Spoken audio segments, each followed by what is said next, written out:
Hindi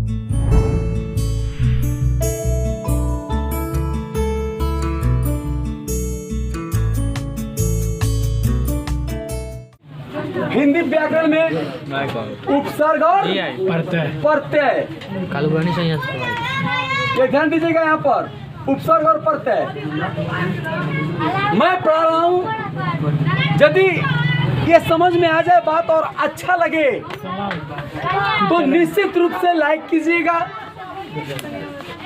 share कीजिएगा, subscribe कीजिएगा।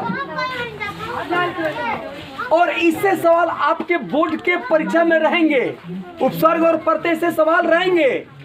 ये जानने की बात है कि उपसर्ग और प्रत्यय और इसमें कुछ आज आप लोगों को मैं पेचीदा चीज भी बताऊंगा कि कैसे लोग बना देते हैं। और वो टीचर के ऊपर डिपेंड करता है कि आपने जो गलत ही बनाया उसको वो सही कर दे कि क्या किया। खैर हम उस पर नहीं जाए, हम पहले ही जाने कि उपसर्ग है क्या। उपसर्ग की परिभाषा है कि वह शब्दांश। देखिए मैंने यहाँ पर क्या लिखा है, शब्दांश। शब्दांश का मतलब क्या हुआ, शब्द का अंश, शब्द का हिस्सा, शब्द का टुकड़ा। शब्द का टुकड़ा का मतलब उसका कोई अपना अर्थ नहीं है। वह शब्दांश जो किसी शब्द के पहले लगे, जो किसी शब्द के पहले लगकर, शब्द के पहले लगकर उस शब्द का अर्थ बदल दे। उस शब्द का क्या करे, अर्थ बदल दे। ध्यान दीजिएगा यहाँ पर शब्द के पहले लगे, शब्द के पहले लगे, ध्यान दीजिएगा ठीक से। और फिर टाइम नहीं मिलेगा। शब्द के पहले लगे और लग करके उसके अर्थ को क्या करे, बदल दे। जैसे मैं एग्जांपल दूंगा बहुत सारा। जैसे मैंने यहाँ पर कहा हार। हार एक मैंने शब्द कहा, यह शब्द है कि नहीं, ये शब्द हार शब्द है, हार शब्द है। हार के पहले मैंने लगा दिया आ। क्या लगा दिया, आ। आ क्या है, आ का कोई अर्थ है बताओ, आ का कोई अर्थ तो बताओ। आ का कोई अर्थ नहीं है। ये क्या है, किसी शब्द का टुकड़ा है, शब्दांश है। लेकिन यह आ जब हार के पहले लगा तो शब्द बना क्या, हार। इस हार का मतलब पहले था या तो हार जाना या फिर हार का मतलब माला। हार का मतलब क्या हुआ, माला। या हार का मतलब हार जाना। लेकिन इस हार के पहले हमने क्या क्या किया, मैंने आ लगा दिया तो बन गया क्या, आहार। इस हार के अर्थ को ही बदल दिया। आहार में होता है भोजन। आहार में उसका मतलब क्या होता है, भोजन। मैंने हार शब्द फिर लिखा, हार फिर लिखा मैंने, और हार के पहले मैंने लगा दिया प्र। क्या लगा दिया, प्र। तब क्या बनेगा, प्रहार। क्या बनेगा, प्रहार। और प्रहार का मतलब क्या होता है, चोट करना। प्रहार का मतलब क्या होता है, चोट करना। प्रहार का मतलब क्या होता है, चोट करना। आइए सुन में मैंने कहा वारिस। क्या कहा मैंने, वारिस। वारिस का मतलब क्या होता है, उत्तराधिकारी। वारिस का मतलब क्या होता है, उत्तराधिकारी। लेकिन पहले मैंने इसके लगा दिया ला। ला का कोई अर्थ है, दिन भर ला ला ला ला करते रहिए तो लोग पागल कहेगा, बस नहीं है। लेकिन यह शब्दांश, शब्द का एक टुकड़ा किसी सार्थक शब्द के पहले लगा और लग करके इसको जो नया शब्द बनाया वो नया शब्द बना क्या, लवारिस। इसके अर्थ को ही क्या किया, या बदल दिया। जिसका कोई वारिस ही नहीं हो, जिसका कोई वारिस ही नहीं हो। मैंने कहा पता। पता का मतलब क्या हुआ, पेड़ का पता। जानते हैं आप लोग, या पता का मैंने या पता का मतलब पता, ठिकाना हुआ ना भाई। लेकिन इसके पहले मैंने क्या लगा दिया, ला। तो क्या हो जाएगा, लापता। क्या हो जाएगा, लापता। लापता मतलब गायब हो जाना। लेकिन अगर ये सवाल दे दे कि ला उपसर्ग से एक शब्द बनाए तो बहुत सारे बच्चे क्या करते हैं, लालच बना देते हैं। क्या बना देते हैं, लालच। और परिभाषा कहता है कि किसी शब्द के पहले लगे, किसी शब्द के पहले लगे। तो इसको तोड़ेंगे तो क्या होगा, ये क्या होगा, ला जोड़ लच। अब लच का कोई पहले कोई मैंने अर्थ तो बताइए आप, है कोई? तो ला उपसर्ग से मैंने हम वैसा शब्द क्यों नहीं बनाए कि जो सार्थक हो और उसके पहले वो लगे और उस जिसमें लगा है उसके अर्थ को वो क्या करे, बदल दे, वो क्या कहलाता है? उपसर्ग कहलाता है। कोई दिक्कत है? मैंने कहा यहाँ पर लायक, मैंने क्या कहा? लायक। लायक एक शब्द है, लायक का मतलब क्या होता है? काबिल, योग्य। लेकिन इसके पहले मैंने लगा दिया ना उपसर्ग। क्या लगा दिया? ना उपसर्ग लगा दिया। अब शब्द क्या बन गया? नालायक। क्या बन गया भाई? नालायक का तो अर्थ आप लोगों को समझना नहीं पड़ेगा, सब कोई समझता है ना भाई। और आप लोगों में से ही सब कोई समझता है कि हम लोग कितने लायक हैं और कितने कैसे कहूँ, नहीं कहूँगा, बस जाइए ना। इसको समझने में कोई परेशानी किसी को कोई दिक्कत है? अगर ये सवाल पूछ दे कि हिंदी में उपसर्गों की संख्या कितनी है, तो कितनी है? 22। कितने? 22। याद रखिएगा, उपसर्गों की संख्या कितनी है? 22। उपसर्ग में किसी को कोई दिक्कत तो बोलिए, उपसर्ग में किसी को कोई प्रॉब्लम तो बोलो भाई। कोई प्रॉब्लम नहीं है, किसी को कोई दिक्कत नहीं है। तो मैं परते पर चलूंगा। यदि पूछ दे कि उपसर्ग और परते में क्या अंतर है, तो आप लोग जाकर के वहां पर फेल कर जाए। ऐसी बात नहीं होनी चाहिए। ऐसे भी मैंने बोर्ड में उपसर्ग की जो मैंने बात की ना, जो तमाम चीजें मैंने बताई आपको, उसमें ऐसे भी पूछ सकता है कि ना उपसर्ग से कोई शब्द बनाए, जो भी बनाए आप, लेकिन शब्द जिसके पहले आप उसको लगा रहे हैं वो शब्द सार्थक हो और उसका कोई अर्थ निकलता हो, और तब उसमें जा करके लगता हो और लगने के बाद उसके अर्थ को बदल देता हो। यह ध्यान देना चाहिए। जैसे मैंने एक एग्जाम्पल दिया कि ला से बने तो लोग क्या करता है? लालच बना देता है। चाहे कोई लाभ बना दे, लाभ भाई, भाव मैंने क्या होता है भाई? तो ठीक बस ही नहीं है। तो इसलिए वो कि सार्थक शब्द के पहले लगे और लगने के बाद उसके अर्थ को क्या करे? बदल दे। तो ऐसे भी पूछ सकता है, या कोई शब्द देगा और पूछेगा कि इसमें कौन उपसर्ग है। नहीं समझे आप ऐसे यदि मैंने पूछ दे निस्वार्थ, इसमें पूछे। अब देखो यहाँ पर एक में है विकल्प, ए में नी, बी में है नी, सी में है दोनों, डी में है कोई नहीं। सपोज ठीक ना? देखिए यहाँ पर, अब देखिए यहाँ पर सबसे पहले हम उस शब्द को तोड़ेंगे। उपसर्ग निकालने के लिए, जानने के लिए क्या करें? शब्द को हम तोड़ेंगे दो पार्ट में, और तोड़ते हैं तो यह बहुत लड़के क्या करेंगे कि नी लागल बा आ स्वार्थ शब्द बाटे, बस हम तो पकड़ लिए, बस बीन को क्या करेंगे? हम रंग देंगे। अरे यार तोड़ दो उसको पहले। वो कैसे बना है? वो बना है नी जोड़ स्वार्थ, नी जोड़ स्वार्थ, तब ना हुआ है निस्वार्थ। निस्वार्थ में क्या लगा हुआ है? नी लगा हुआ है, ये सही होगा। और बहुत सारे बच्चे इसमें क्या करेंगे? जा करके मत कर जाते हैं। बस ही नहीं है, बच्चे क्या करते हैं? कंफ्यूज कर जाते हैं। तो ऐसे सवाल आपसे पूछे जाएंगे, ऐसे सवाल रहेंगे, और इस तरह की सवाल यदि हैं तो आप थोड़ा सा ध्यान से उसको दो पार्ट में बांट करके, तब पहला पार्ट क्या हो रहा है, ऐसे भी पूछता है सवाल, ध्यान रखिएगा। और मैं चल रहा हूँ परते पर, या परते जो है, परते क्या है ये जानिए। परते क्या है? परते उपसर्ग तो आपने देखा कि शब्द के पहले लगा, क्या लगा? वो शब्द के पहले लगा और लग करके उसके अर्थ को बदल दिया। ठीक इसके ऑपोजिट, वो शब्दांश जो किसी शब्द के अंत में लगता है, जो किसी शब्द के अंत में लगता है, शब्द के अंत में लगकर उसका अर्थ बदल दे, उसका अर्थ बदल दे।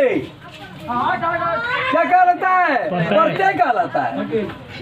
अभी जब आप यहीं पर मिस कर जाएंगे तो बोर्ड में क्या होगा भाई? हॉल में क्या होगा? क्या कहलाता है? प्रत्यय कहलाता है। क्या कहलाता है? प्रत्यय। जैसे मैंने कहा चाचा, क्या कहा मैंने भाई? चाचा, और चाचा में मैंने जोड़ दिया एरा शब्द। क्या जोड़ा? एरा। एरा का कोई मतलब नहीं है, चाचा का तो मतलब है। चाचा सबको समझता है, बाबूजी के भाई को चाचा कहते हैं। लेकिन इस चाचा में जब एरा मैंने जोड़ा तो एक नया शब्द बना, और वह नया शब्द बना हुआ क्या बना? चचेरा। तो चाचा और चचेरा में फर्क है कि नहीं हो? बहुत अंतर ना है भाई इसमें। ममेरा, डिब्बा। डिब्बा का मतलब सबको समझता है ना भाई? डिब्बा। इसे मैं लगा दिया ईया पढ़ते हैं। क्या लगा दिया? डिब्बा में लग गया ईया, तब क्या हो गया? डिबिया। क्या हो गया? पहले डिब्बा था, अब क्या बन गया? डिबिया। अर्थात डिब्बा के अर्थ को क्या किया? बदल दिया। तो ऐसे भी पूछेगा कि डिबिया में कौन प्रत्यय है, तो आप लोग तोड़ दीजिएगा, डी जोड़ बिया, बिया प्रत्यय है। तो समझो कि जहां आपने बिया जोड़ा कि कॉपी चेक करने वाले के पास लाल कलम होती है। कॉपी चेक करने में बस क्या होती है? लाल कलम होती है। आपका नंबर भी लाल लाल कर देगा। उसको तोड़ो कि डिब्बा जोड़ इया से बना है डिबिया, तो कौन प्रत्यय है इसमें?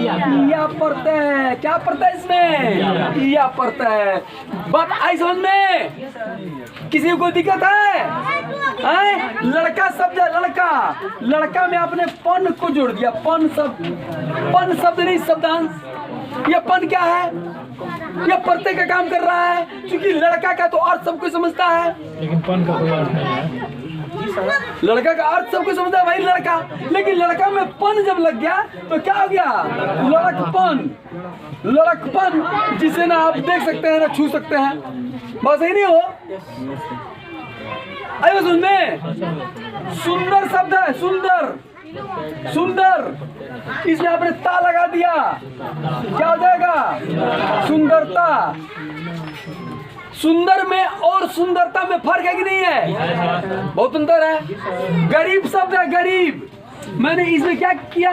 ई लगा दिया प्रत्यय, ई प्रत्यय। क्या बन गया? गरीबी। क्या बन गया? गरीबी बन गया। आई बस सुनने, तो ये क्या हुआ? ये जितने लगे किसी शब्द के अंत में लगे, और लगने के बाद उसके अर्थ को क्या किए? बदल दिए। वो क्या कहलाएगा? प्रत्यय कहलाएगा। तो आपसे पूछेगा कि इसमें कौन प्रत्यय लगा हुआ है, आपको बताना होगा। यदि आप ध्यान देंगे तो फिर बताने के लिए आप क्या करेंगे? उसको दो पार्ट में पहले तोड़ेंगे। पहला पद जो होगा आपका वो सार्थक होगा, आप वो आप उसको जानेंगे कि हाँ भाई इसका अर्थ होता है, और उसके बाद वाला जो है वो क्या है? प्रत्यय है। अब मैं बताऊंगा आप लोगों की प्रत्यय के भेद कितने हैं। आप प्रत्यय के भेद कितने हैं, इसको यदि कोई चाहता है नोट करना तो जल्दी से कर ले नोट। प्रत्यय के भेद के बारे में जैसा कि मैंने प्रत्यय आप लोग को समझाया, तो मुझे लगता है कि कोई ऐसा नहीं होगा जो नहीं समझा हो। उपस्वर और प्रत्यय से सवाल यदि बोर्ड में पूछे जाए तो आप लोगों को कोई परेशानी होगी? अब एक चीज है कि प्रत्यय के भेद कितने हैं। तो प्रत्यय के दो भेद हैं। प्रत्यय के दो भेद। एक है कृदंत। देखिएगा एक चीज और, ये शब्द देगा और कहेगा कि इसका विच्छेद करें। मैं कोष्ठ में लिख दे रहा हूं, कृत जोड़ अंत। क्या होता है? कृदंत।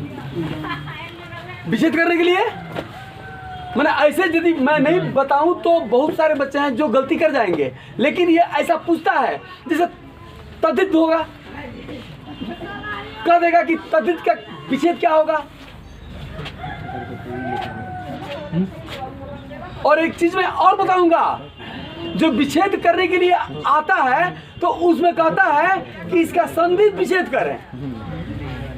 क्या करें? संधि विच्छेद करें। अरे भाई, संधि का मतलब होता है जोड़ना, विच्छेद का मतलब होता है तोड़ना। शब्द दिया मान लीजिए हिमालय, कहता है कि संधि विच्छेद करें। अब बोलिए मैं इसको तोड़ूं कि जोड़ूं, क्या करूं भाई? सब शब्द में लिखना चाहिए कि इसका विच्छेद करें। क्या करें? विच्छेद करें। तो मैं विच्छेद कर दूंगा, हिम जोड़ आलय, क्या हुआ? हिमालय हुआ। लेकिन ये क्या कहता है कि निम्न का संधि विच्छेद करें, संधि विच्छेद करें। भाई संधि करें कि विच्छेद करें? संधि में तो जोड़ना होता है ना भाई, हैं? संधि में क्या होता है? जोड़ना होता है। अब विच्छेद में क्या होता है? तोड़ना होता है। खैर इसको हम छोड़े, यह कैसे टूटेगा जान गए ना आप लोग। तो एक कृदंत जो है वह प्रत्यय जो किसी क्रिया के अंत में लगता है, वो प्रत्यय जो किसी क्रिया के अंत में लगता है, क्रिया के अंत में लगता है, अंत में लगता है, कृदंत कहलाता है। क्या कहलाता है? कृदंत कहलाता है। जैसे लिखना क्रिया है, लिखना क्रिया है, लिखना है भाई, क्या नहीं बोलता है? लिखना क्या है? क्रिया है। क्रिया है। इसे मैंने जोड़ दिया आवट, क्या जोड़ दिया? क्या बन जाएगा? लिखावट। लिखना और लिखावट में अंतर है कि नहीं है? बहुत अंतर है। चिल्लाना ये क्या है? चिल्लाना क्या है? क्रिया। क्रिया है। इसे मैंने क्या किया? आहट जोड़ दिया। क्या जोड़ दिया? चिल्लाहट। क्या हो गया? चिल्लाहट। लड़ना, लड़ना आई जोड़ दिया, क्या हो जाएगा? लड़ाई। फर्क है ना? यह क्या कहलाता है आपका? इसके हम क्या कहते हैं? इस प्रत्यय को हम क्या कहते हैं? कृदंत कहते हैं, जो क्रिया के अंत में लगता है। दूसरा जो है इसका भेद वह है तद्धित। क्या है? तद्धित। तद्धित को भी विच्छेद करने के लिए देता है। यह होता है तत् जोड़ हित। ध्यान दीजिएगा, तत् जोड़ हित, तद्धित, तत् जोड़ हित, तद्धित। वह प्रत्यय जो संज्ञा, सर्वनाम या विशेषण के अंत में लगता है, या विशेषण के अंत में लगता है,